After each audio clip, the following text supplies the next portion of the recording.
Chloe नाम की एक लड़की दिखाई जाती है जो कि सेकंड ईयर मेडिकल स्टूडेंट थी और वो अपने भाई टीजे के साथ में रहती थी। क्लोई का मेल बॉक्स बैंक नोटिस से भरा हुआ था क्योंकि क्लोई के फादर ने घर बनाने के लिए बैंक से लोन लिया हुआ था, लेकिन लोन को चुकाने से पहले ही उनके डैड की एक्सीडेंट में मौत हो जाती है और अब बैंक उनके घर को नीलाम करने वाली थी। और तो इंश्योरेंस कंपनी इन सभी को ये कहकर पैसे नहीं दे रही थी कि उनके फादर ने खुद सुसाइड किया है। क्लोई अपना घर बचाने की पूरी कोशिश कर रही थी, लेकिन उसके पास में उसके कॉलेज फीस भरने के पैसे भी नहीं थे, तो इसलिए क्लोई बैंक में कॉल करके बात करती है, लेकिन कोई भी उसकी बात सुनने के लिए तैयार नहीं था। फिर क्लोई अपने भाई टीजे को कॉल करके उससे बात करती है। दूसरी तरफ टीजे और क्लोई का एक्स बॉयफ्रेंड रोज, ये दोनों मिलकर एक स्टोर में चोरी करने वाले थे। दोनों का प्लान था कि रोज स्टोर में जाकर गन दिखाकर पैसे लूटेगा और फिर दोनों यहाँ से कार लेकर भाग जाएंगे। फिर रोज एक मास्क पहनकर कार से निकलकर स्टोर के अंदर जाता है और टीजे कार में बैठकर रोज का इंतजार करने लगता है।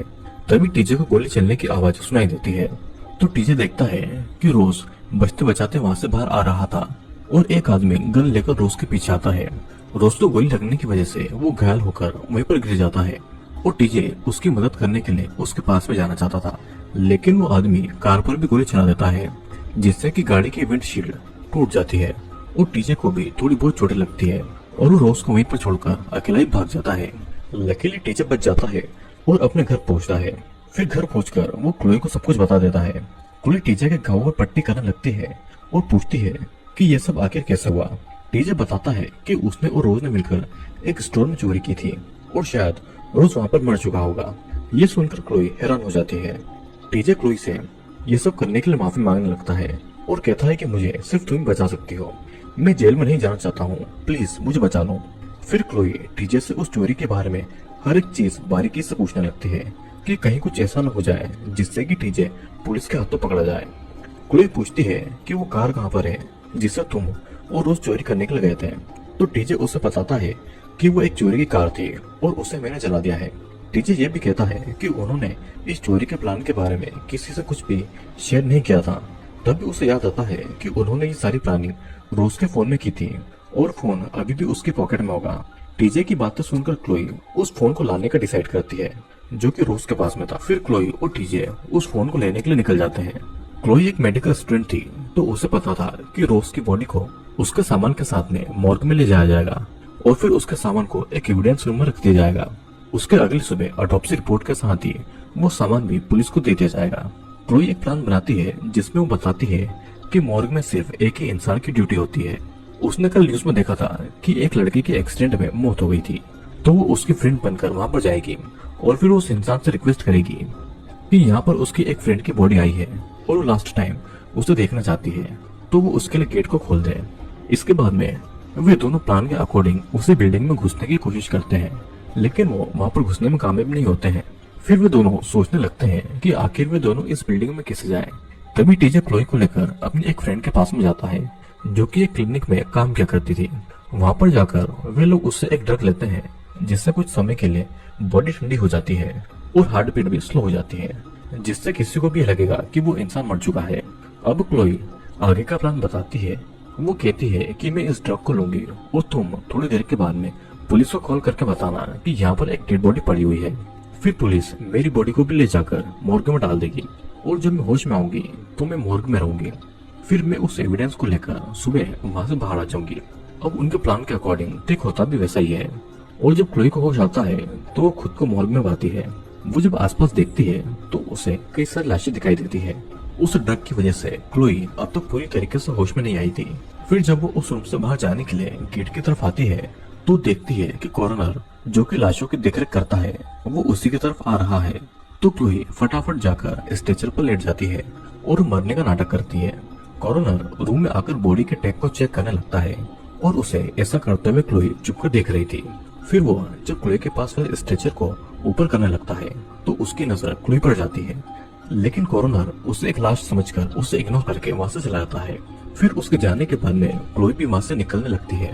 तभी उसके पैर में कुछ फील होता है। जब वो लाइट ऑन करके देखती है तो उसे पता चलता है कि उसके पैरों में खून लगा हुआ है और उसकी नजर वहाँ पर रखी हुई एक लड़की की लाश पर जाती है जिसकी कंडीशन बहुत ही खराब थी। उसे देखकर क्लोई घबरा जाती है। फिर इसके बाद में वो वहाँ से कपड़ा लेकर पहन लेती है। अब क्लोई एविडेंस रूम के बाहर पहुंच जाती है लेकिन तभी कॉरोनर उस रूम से बाहर आ जाता है क्योंकि उसे बाहर से एक बेल सुनाई देती है। कॉरोनर सिक्योरिटी रूम में जाकर बाहर के गेट को अनलॉक कर देता है। कॉरोनर से मिलने के लिए एक आदमी आया हुआ था और उसका नाम मैनिक्स था। मैनिक्स कॉरोनर से पूछता है कि तुम यहाँ पर इन मरे हुए लोगों के साथ में दिन रात कैसे रह लेते हो, क्या तुम्हें यहाँ पर डर नहीं लगता। दोस्तों, मैनिक्स यहाँ पर कॉरोनर से ह्यूमन ऑर्गन की डिलीवरी लेने के लिए आया हुआ था। फिर वो कॉरोनर से एक लिवर की डिमांड करता है। कॉरोनर उसे लिवर लाकर दे देता है और फिर मैनिक्स को रवाना करके कॉरोनर सारे दरवाजे को बंद करके वापस अपने काम में लग जाता है। अब क्लोई भी उसी रूम में पहुंच जाती है जहाँ पर रोज को रखा गया था। क्लोई रोज को देखकर रोने लगती है। कॉरोनर ने रोज के लिवर को निकाल दिया था। तभी रोज होश में आ जाता है क्योंकि रोज अभी भी जिंदा था और ये देखकर क्लोई हैरान हो जाती है। फिर वो रोज को शांत करती है और वो उसे कहती है कि चिंता मत करो, मैं तुम्हें यहाँ से बाहर ले जाऊंगी। दूसरे रूम में कॉरोनर एक लाश के ऑर्गन को निकालने वाला था, लेकिन उसके पहले वो अपनी चीजों और चाबियों को साइड में करके एक टेबल पर रख देता है।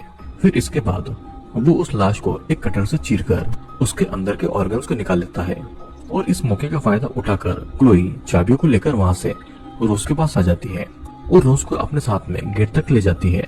लेकिन सही चाबी पता नहीं होने के कारण उसे गेट खोलने में बहुत टाइम लग जाता है। इधर कॉरोनर भी अपने काम से फ्री हो गया था और वो चाबियों को ढूंढने लगता है जो कि उसे कहीं नहीं मिलती है। फिर दूसरे रूम में जाने से पहले उसे कुछ शक होता है और वो जल्दी से सिक्योरिटी रूम में आ जाता है और कैमरा में वो क्लोई और रोज को देख लेता है। रोज इतना ज्यादा वीक हो चुका था कि वो ठीक से खड़ा भी नहीं हो पा रहा था, तो वो क्लोई से अकेले वहाँ से निकल जाने को कहता है। अब इधर जल्दी से कॉरोनर खुद एक मास्क पहनता है और गैस सिलेंडर लेकर उन दोनों के पास में पहुंच जाता है और वो उस गैस से उन दोनों को बेहोश कर देता है। क्लोई को जब होश आता है तो वो खुद को बेड पर बंधा हुआ पाती है और दूसरे बेड पर रोज भी था जो कि अब तक बेहोश था और उसके पास ही कॉरोनर भी था जो कि अब रोज का ऑपरेशन करके उसके ऑर्गन्स को निकालने वाला था। क्लोई कॉरोनर से कहती है कि प्लीज हमें यहाँ से जाने दो, हम किसी को कुछ नहीं बताएंगे। जिस पर कॉरोनर उससे कहता है कि तुमने क्या सोचा कि तुम यहाँ पर आओगी और इसे बचाकर ले जाओगी और मुझे पता भी नहीं चलेगा। तुम लोग काम नहीं करते हो, बस चोरी करके लोगों को लूट लेते हो। तुम जैसे लोग मेरे लिए एक समान है। तुम जिंदा तो मेरे किसी काम पे नहीं हो, लेकिन मरने के बाद तुम लाखों के हो जाओगे। फिर मैं तुम्हारी बॉडी पार्ट्स को बेच दूंगा और उसके बदले में मुझे अच्छे खासे पैसे मिलेंगे और तुम्हारी बॉडी का एक एक पार्ट उन लोगों के काम में आएगा जो कि जीना डिजर्व करते हैं। फिर वो रोज के पेट को काट कर उसके पेट में हाथ डालता है और उसके लिवर को बाहर निकाल लेता है और उसे एक बॉक्स में डालकर वहाँ से बाहर चला जाता है क्योंकि उसे उसकी डिलीवरी करनी थी। अब अपनी आंखों के सामने अपने दोस्त के साथ ये सब होता देखकर क्लोई का दिल कांप जाता है। फिर उसके जाने के बाद क्लोई खुद को छुड़ाने की कोशिश करती है और पास में रखे एक चाकू की हेल्प से अपने हाथ के बेल्ट को काटने की कोशिश करती है, लेकिन वो उसके हाथ से छूटकर जमीन पर गिर जाता है। फिर क्लोई एक कटर से अपने हाथ के बेल्ट को काट लेती है और खुद को छुड़ाकर वहीं पर छुप जाती है। लेकिन उस कटर की आवाज कॉरोनर को भी आ जाती है। वो जब रूम में वापस आता है तो क्लोई उससे वहाँ पर नहीं दिखती है, तो कॉरोनर एक बड़ा सा चाकू लेकर क्लोई को ढूंढने जाता है, लेकिन उसे क्लोई अभी भी नहीं मिल रही थी। फिर कॉरोनर के वहाँ से जाने के बाद क्लोई बाहर निकलती है और उसके हाथ एक हीलियम गैस का सिलेंडर लग जाता है, जिससे कि वो एविडेंस रूम के लॉक को तोड़कर उसके अंदर चली जाती है। वो उस बॉक्स को ढूंढ लेती है जिसके अंदर रोज का मोबाइल रखा हुआ था और उसके अंदर वो गन भी थी। तभी वहाँ पर कॉरोनर भी आ जाता है और उसे देखकर क्लोई वहीं पर छुप जाती है। फिर कॉरोनर को उस बॉक्स में से रोज का फोन मिल जाता है, लेकिन तभी उसके सामने क्लोई आ जाती है और उसे गन से डराते हुए कहती है कि ये फोन मुझे दे दो। कॉरोनर उसे देखकर समझ जाता है कि या तो ये नकली गन है या फिर ये खाली गन होगी। तभी क्लोई उसकी आंख पर शूट कर देती है और एक प्लास्टिक की गोली कॉरोनर की आंख पर लग जाती है, जिससे कि उसकी आंख पर चोट लगती है और इसका फायदा उठाकर क्लोई वहाँ से भाग जाती है। अब कॉरोनर उस फोन को लेकर रोज के पास में जाता है और उसे अनलॉक करता है। फिर वो उस फोन को देखकर ये समझ जाता है कि आखिर क्लोई यहाँ पर क्यों आई है। इधर क्लोई एक ऐसे रूम में पहुंच जाती है जहाँ पर कई सारे लोग थे और उनके कई बॉडी के पार्ट्स भी निकाले गए थे, लेकिन वो अभी मरे नहीं थे, वे सभी जिंदा थे। क्लोई ये सब देखकर बहुत ही बुरी तरीके से डर गई थी और वहाँ से भाग जाती है। फिर क्लोई को माइक में से आवाज आती है जो कि कॉरोनर की थी। वो कहता है कि क्लोई, मुझे समझ आ गया है कि तुम यहाँ पर अपने भाई टीजे को बचाने के लिए आई हो, लेकिन वो भी एक गुनहगार है जिसकी सजा सिर्फ मौत है और तुम उसे कभी भी नहीं बचा सकती हो। ये सब सुनकर क्लोई कॉरोनर के ऑफिस में जाती है और वहाँ पर पहुंचकर वो टीजे को कॉल करके कहती है कि यहाँ पर बहुत खतरा है और उसे नहीं पता कि वो जिंदा बचेगी या नहीं, तो यहाँ से चला जाए। तभी कॉर्नर अपने डॉग के साथ में वहाँ पर आ जाता है और उसे क्लोई के पीछे लगा देता है। क्लोई उससे बचने के लिए वहाँ से भागने लगती है और एक रूम में जाकर छुप जाती है। फिर क्लोई उस डॉग को डिस्ट्रैक्ट करने के लिए रोज के लिवर जो कि बॉक्स में रखा हुआ था वो उसे उस डॉग की तरफ फेंक देती है और बाहर आकर उस रूम को लॉक कर देती है। दूसरी तरफ टीजे एक पुलिस ऑफिसर को कॉल करके वहाँ पर बुला लेता है, लेकिन क्लोई सिक्योरिटी रूम के अंदर कैमरा में टीजे को पुलिस के साथ में देख लेती है और अंदर आने के सारे गेट को खोल देती है। फिर क्लोई भागकर उनके पास में जाती है और ऑफिसर को सारी बातें बताने लगती है, लेकिन वो ऑफिसर उससे कहता है कि वो दोनों यहीं पर रुके, वो अंदर देखकर आएगा कि वो सच बोल रही है या नहीं। तो अब जैसे क्लोई पलटती है तो ऑफिसर उन दोनों को ही मारने लगता है, क्योंकि वो खुद भी कॉर्नर के साथ में मिला हुआ था।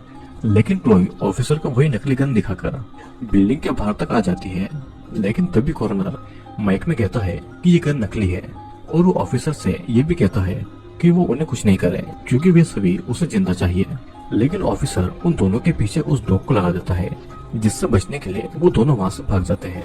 भागते भागते टीजे बाउंड्री तक पहुंच जाता है और उसके ऊपर चढ़कर वहाँ से निकलने की कोशिश करता है, लेकिन वे डॉग टीजे के पीछे आ जाते हैं और कॉर्नर बाउंड्री के तारों में करंट फ्लो कर देता है, जिससे कि टीजे को शॉक लगता है और वो वहीं पर नीचे गिर जाता है। फिर वो डॉग टीजे को काटने लगता है, लेकिन क्लोई आकर उस डॉग को वहाँ से भगा देती है। ये सब कॉर्नर कैमरे में देख रहा था और उन दोनों की ऐसी हालत देखकर उसे बहुत ही ज्यादा मजा आ रहा था।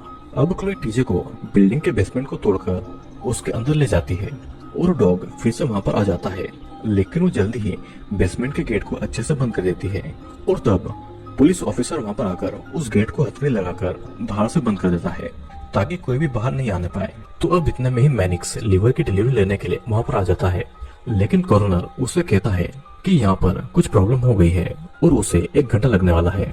तभी मैनिक्स का ध्यान वहाँ पर खड़ी उस पुलिस ऑफिसर की कार पर जाता है, तो कहता है कि ये पुलिस की कार है, इस काम में पुलिस भी तेरे साथ में होगी। तभी पीछे से ऑफिसर भी आ जाता है और मैनिक्स को शूट कर देता है, क्योंकि वो नहीं चाहता था कि किसी को भी उसके बारे में पता चले कि वो इन सब में शामिल है।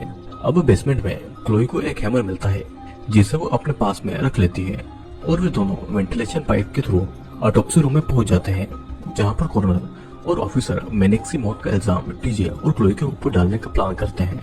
अब कॉर्नर मैनिक्स के बॉस को कॉल करके कहता है कि मैनिक्स को गलती से गोली लग गई है, तो वो डिलीवरी लेने के लिए किसी और को भेज दे। लेकिन तभी बात करते करते कॉर्नर की नजर वेंटिलेशन पर पड़ती है, तो देखता है कि क्लोई और टीजे मैनिक्स को खींचकर वेंटिलेशन में ले जा रहे थे। फिर वे तीनों उसी रूम में आ जाते हैं जहाँ पर कॉर्नर ने और भी कई सारे जिंदा लोगों को रखा हुआ था। वहीं पर टीजे मैनिक्स से डील करता है कि वो उसकी जान बचाएगा, लेकिन बदले में उसे उन्हें बहुत सारा पैसा देना होगा और इसके लिए मैनिक्स मान जाता है।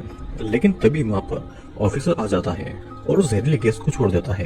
क्लोई उन दोनों को मास्क देखकर ये कहती है कि तुम दोनों यहाँ से चले जाओ, मैं इसे चकमा देकर जल्दी आ जाऊंगी।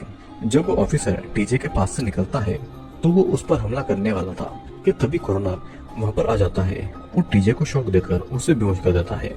अब गैस की वजह से क्लोई की भी हालत खराब हो गई थी। तभी वहाँ पर पुलिस ऑफिसर आ जाता है और फिर क्लोई सिलेंडर को भी उसके सामने उल्टा करके उसके नोजल पर हैमर से मार देती है, जिससे कि वो सिलेंडर सीधा ऑफिसर के मुंह पर जाकर लगता है और वो ऑफिसर वहीं पर मारा जाता है। अब ऑफिसर की मौत से कॉर्नर घबरा जाता है और वहाँ के बाकी सारे पेशेंट को भी गन से शूट करके एक एक करके मार डालता है और टीजे को अपने साथ में ले जाता है, क्योंकि उसे एक डिलीवरी करना थी। कॉर्नर टीजे का लीवर निकालने वाला था, लेकिन तभी क्लोई भी उस रूम में पहुंच जाती है और उसे देखकर कॉर्नर छुप जाता है। क्लोई टीजे को होश में लाने की कोशिश कर रही थी, लेकिन कॉर्नर पीछे से आकर क्लोई को पकड़ लेता है। कॉर्नर उसे मारने वाला था कि तभी क्लोई उसके ऊपर हीलियम की गैस छोड़ देती है और उससे कॉर्नर का पूरा फेस जाम हो जाता है। अब क्लोई उसके फेस पर जोर से सिलेंडर को मारती है, जिससे कि उसका आधा चेहरा किसी कांच की तरह टूटकर बिखर जाता है और क्लोई को उसकी हालत देखकर हंसी आ गई थी। अब कॉर्नर पागलों की तरह एक बड़े से चाकू से क्लोई पर हमला करने लगता है कि तभी वहाँ पर मैनिक्स आ जाता है और एक चाकू से हमला करके कॉर्नर को ही घायल कर देता है। फिर जब कॉर्नर मैनिक्स को मारने वाला था तो क्लोई उस चाकू को कॉर्नर के सर में घुसा देती है, जिससे कि कॉर्नर की वहीं पर मौत हो जाती है। अब टीजे मैनिक्स से कहता है कि लाओ मुझे मेरे पैसे दो, क्योंकि मैंने तुम्हारी जान बचाई थी। लेकिन मैनिक्स कहता है कि जान तो मैंने तुम्हारी बचाई थी और अगर तुम्हें पैसे चाहिए तो बदले में तुम्हें मुझे एक लीवर देना होगा, जिसके बदले में मैं तुम्हें पैसे दे दूंगा। फिर इसके बाद में क्लोई मैनिक्स को कोरोनर का ही लीवर निकाल कर दे देती है और इसके बाद मैनिक्स उनके अकाउंट में पैसे ट्रांसफर कर देता है। फिर वे लोग कोरोनर के डॉग को बिल्डिंग में बंद करके मैनिक्स से कार में बैठकर वहां से निकल जाते हैं। मूवी के आखिरी सीन में हम देखते हैं कि कोरोनर का डॉग कोरोनर की ही लाश को खा रहा था और इसी के साथ में ये मूवी यहीं पर खत्म हो जाती है। दोस्तों ये था प्ले डेड मूवी का एक्सप्लेनेशन, जहाँ पर टीजे और क्लोई दोनों भाई बहन थे, लेकिन उनके फादर ने बैंक से लोन लिया हुआ था और उनकी मौत होने के कारण अब बैंक उनके घर को नीलाम करने वाली थी। अपने घर को बचाने के लिए टीजे एक शॉप में चोरी करता है, लेकिन वहाँ पर गलती से एक्स मारा जाता है और क्लोई अपने भाई टीजे को बचाने के लिए हॉस्पिटल के मॉर्ग में एक लाश बनकर चली जाती है। लेकिन उसे ये नहीं पता था कि हॉस्पिटल के अंदर और भी बुरे काम होते हैं। वहाँ पर कोरोनर जो कि लाशों की देखरेख करता था, वो लाशों के ऑर्गन निकालकर उन्हें ब्लैक मार्केट में बेच दिया करता था। लेकिन मूवी के एंड में हमने देखा कि जिस तरीके से कोरोनर लोगों के ऑर्गन को बेचा करता है, मूवी के आखिर में उसके भी ऑर्गन को बेच दिया गया था और उसके बचे हुए शरीर को उसका ही कुत्ता खा रहा था। तो दोस्तों मैं उम्मीद करता हूँ कि आपको वीडियो पसंद आएगा। वीडियो पसंद आया तो वीडियो को लाइक, कमेंट और शेयर जरूर करना। मैं आपसे